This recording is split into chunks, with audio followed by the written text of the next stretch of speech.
Bien, chicos, la capital o el principal centro administrativo de la cultura chimú fue pues la ciudadela de Chanchán, ¿sí?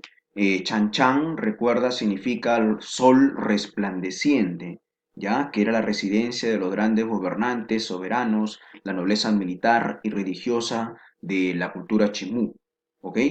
Muy bien, ¿dónde se ubica Chanchán? Chanchán se ubica pues a orillas del río o del valle, ¿no? En el valle, pues, del río Moche, ¿sí? En la costa de la región de la Libertad, ¿sí? Donde también antiguamente a Chimú se había desarrollado, pues, la cultura moche, la cultura mochica, ¿sí? Muy cerca a Huaca de la Luna, ¿ya? Muy bien, chicos. Ahora pasamos a hablar de la economía de la cultura Chimú. Su principal actividad económica, al igual que los moche, va a ser la agricultura, ¿sí? Ellos van a emplear una técnica agrícola llamada los huachaques o maamaes, ¿sí? ¿Qué son los huachaques o maamaes? Son chacras hundidas, como podemos ver en esta fotografía, ¿sí? Los huachaques son, pues, tenían una forma rectangular, ¿sí? Como podemos ver acá. Son terrenos al que se le ha quitado o retirado la arena para poder trabajar la tierra húmeda, ¿sí? En otras palabras, los huachaques pues se utilizaban para aprovechar el agua del subsuelo, ¿sí? El agua subterránea, son zonas húmedas, ¿ya chicos? Muy bien, entonces por eso es que los huachaques servían pues para la agricultura, son chacras hundidas donde se aprovechaba el agua del subsuelo, ¿ok? Muy bien, construyeron canales de riego, ¿sí? Tales como por ejemplo Moro Guatape, ¿ya? Y Santo Domingo, y también algunos puquios que servían como pozos grandes para extraer el agua, ¿sí? Muy bien. También los chimú se dedicaron a la pesca y utilizaron pues los caballitos y totora de los moche, ¿sí? Inventado por los moche. También se dedicaron al trueque, ¿sí? Al intercambio de recursos, al intercambio de productos, ¿sí? Ellos posiblemente intercambiaban achitas de cobre por caracoles como el espondylus, que era traído desde los pueblos de la costa del actual país de Ecuador. Este espondylus ellos lo intercambiaban por hachitas de cobre, ¿ya? Y por eso que algunos arqueólogos dicen que estas hachitas de cobre posiblemente tengan un uso como moneda, ¿sí? Pero eso no está comprobado científicamente. Es una posibilidad nada más que no está muy lejana de ser cierta, ¿verdad? ¿Sí? Entonces por eso que si se descubre dentro de unos años o quizás este año de que en realidad se utilizaban hachitas de cobre, como monedas, entonces ya no podemos hablar de trueque, sino hablaríamos de qué? De comercio, ya que así existieran ahora monedas, ¿no? ¿Ok? Muy bien. Organización política, ¿ya? La cultura chimú fue un estado teocrático, ¿sí? Gobernaban los sacerdotes, pero no gobernaban solos, gobernaban en alianza política con los militares. Era un estado teocrático militarista expansivo, ¿sí? Como lo mencioné hace unos minutos, en su máxima expansión llegaron hasta acá, hasta Tumbes, ¿no? Por el sur hasta Lima, ¿no? Hasta el valle del río Chillón, ¿ok? Según un historiador de la Universidad Nacional Mayor de San Marcos, ¿ya? Chimú, según Valdemar Espinosa, Chimú fue un imperio costeño, ¿sí? Pero esta teoría de este historiador solamente ha quedado individual para él, todavía no ha sido ratificado así de esta manera a Chimú como un imperio costeño, ¿sí? Muy bien. Los gobernantes más importantes de Chimú tenemos pues a su fundador legendario, Takainamo, ¿sí? Que llegó y fundó Chimú y originó pues la cultura, ¿ok? Nasen Pingo. Nasen Pingo es un gobernante de la cultura Chimú que inicia la expansión territorial de esta cultura, ¿sí? Pero la máxima expansión territorial se da cuando gobernaba Michancamán, ¿sí? Y también a la vez, no solamente va a ser de máxima expansión territorial, sino también se va a significar, el gobierno de Michancamán también va a significar la crisis para para la cultura chimú, ¿ok? Sociedad. Como podemos ver en esta pirámide social, la civilización chimú fue clasista, fue estratificada, fue diferenciada, ¿ya?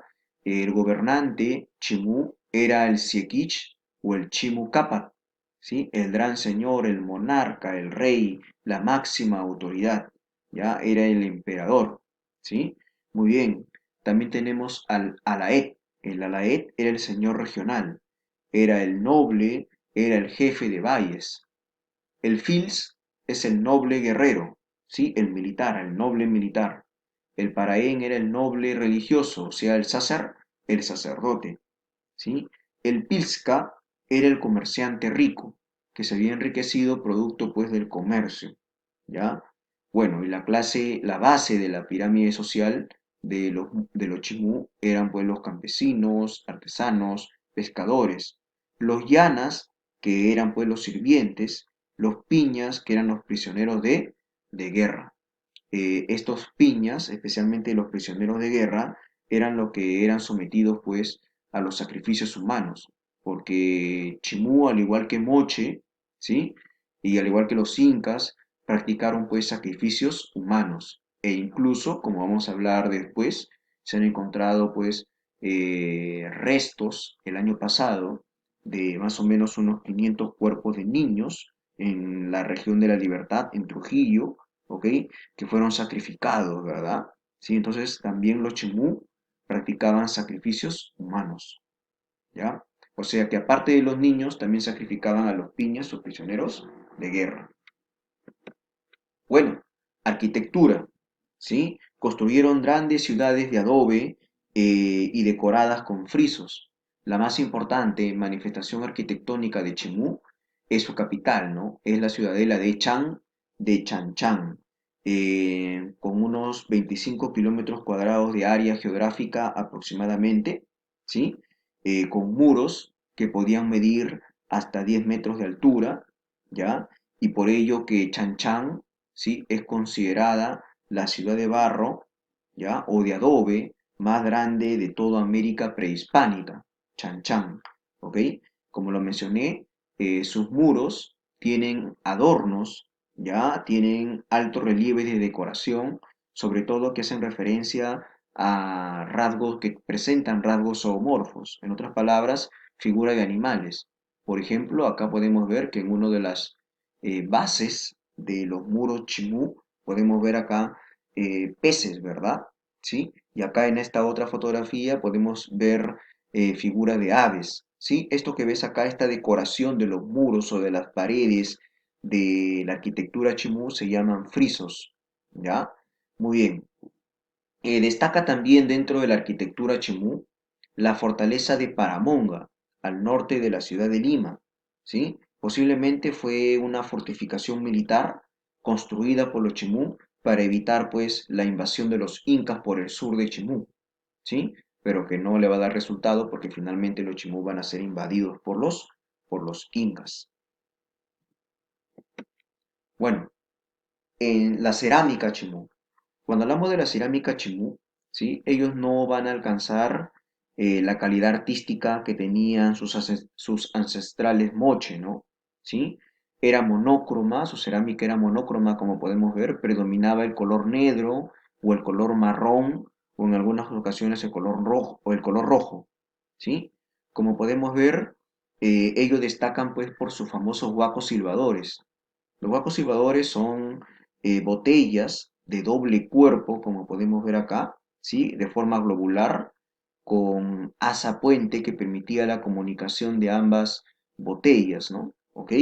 Esos son los famosos huacos silbadores de los Chimú.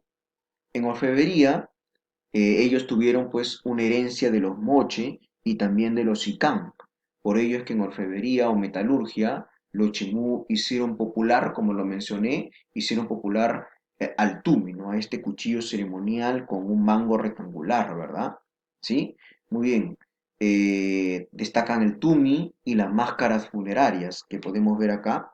Estas máscaras pues eran de oro o de plata y representaban el rostro de una divinidad. Bueno, religión de los Chimú. Ellos fueron politeístas, es decir, adoraban a varios dioses, como por ejemplo Chan, que significa sol, Chi, la luna, y Ni, el mar. ¿sí? Pero la diosa principal de los Chimú fue la luna, la diosa Chi.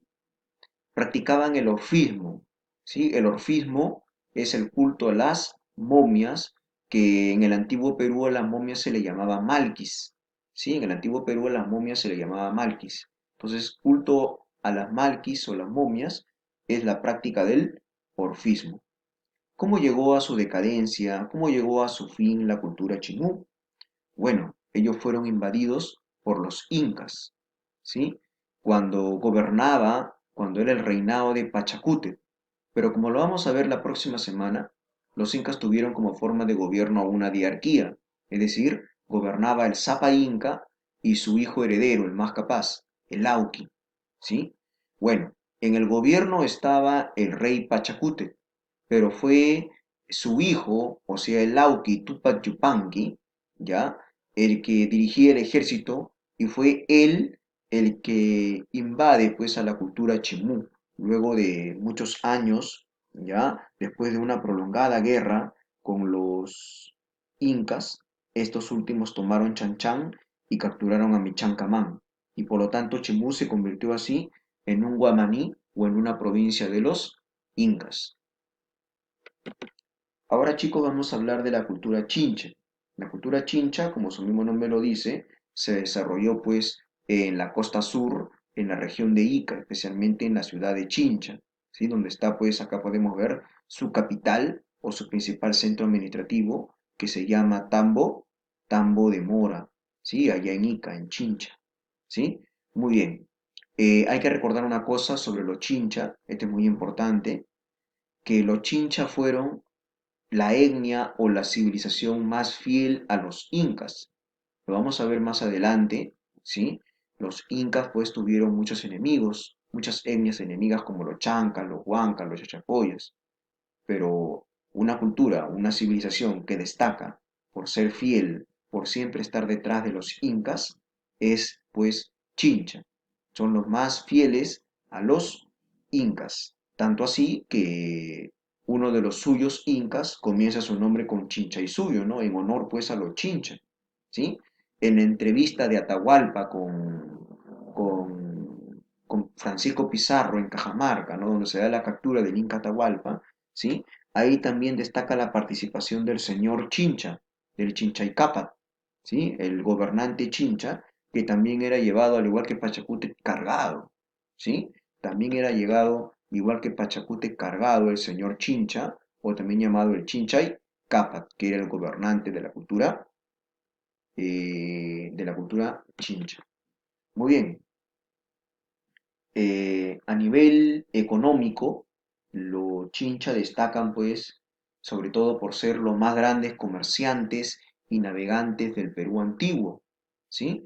Por ello se dice que los Chincha tenían un sistema o un estado talasocrático como forma de gobierno, ¿no? Recuerda, ¿qué significa talasocrático? Talasocrático significa que se dedicaban pues al comercio marítimo, ya que eran grandes navegantes, como podemos ver acá, y eran grandes comerciantes. Entonces, los, eran como los fenicios peruanos, ¿verdad? Los chinchas son como los fenicios peruanos, ¿ya?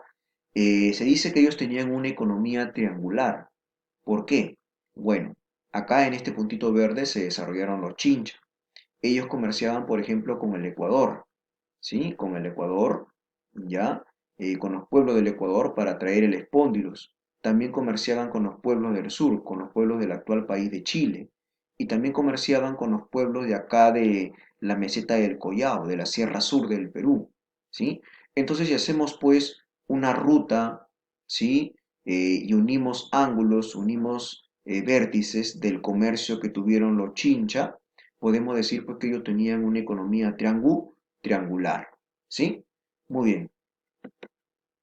Fue un estado básicamente talasocrático, una sociedad clasista. Acá vemos que el gobernante era el Chinchaycápac, que era cargado, al igual que el Inca, en una litera, ¿no? En un trono de oro, ¿verdad? ¿Sí? Aparte del comercio, ¿ya? Ellos también se dedicaron a la pesca, a la agricultura y a la artesanía. Incluso ellos destacan por el tallado de madera, ¿sí? El tallado de madera, que son los vasos narigón, perdón, se llama